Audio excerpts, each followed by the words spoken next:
pause for a moment. Take a deep breath, because Jesus has something important to tell you today. Something your tired heart needs. Something your spirit has been waiting for. My friend, you've been walking through battles that nobody sees. You smile in front of people, but inside, you've been fighting storms, doubts, worries, and silent fears. And yet, here you are, listening. Because deep inside, you know Jesus hasn't left you. You know He still speaks. And today, this message is for you. My child, I see your pain. I see every tear you cried in silence. I have not forgotten you. You didn't break, even when life tried to crush you. You kept going, even when your heart was exhausted. You prayed, even when it felt like nobody heard you. But Jesus heard every word. Your cry was not ignored. Your suffering was not unnoticed. Your faith was not wasted.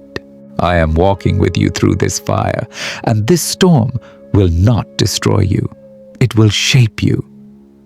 You may think you're alone, but Jesus is closer than your breath. He is healing wounds you haven't talked about. He is lifting burdens you stopped explaining. He is restoring strength you thought was gone. Some blessings were delayed, not denied.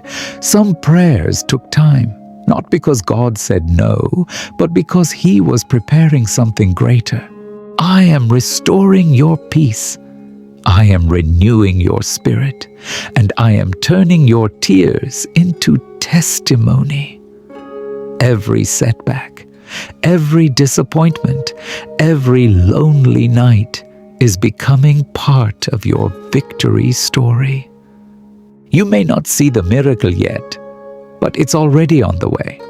God is aligning people, opening doors, and shifting things in your favor. Stay faithful. Stay patient. Stay in prayer. Your blessing is closer than you think. Your breakthrough is closer than it looks. I am with you in the fire. I am with you in the storm, and I will be with you in your victory. So, breathe. Let His peace fill your heart again. You are chosen. You are protected. You are loved more than you know, and you are never alone. If this message touched your heart, say Amen in the comments and let Jesus know you received this blessing today.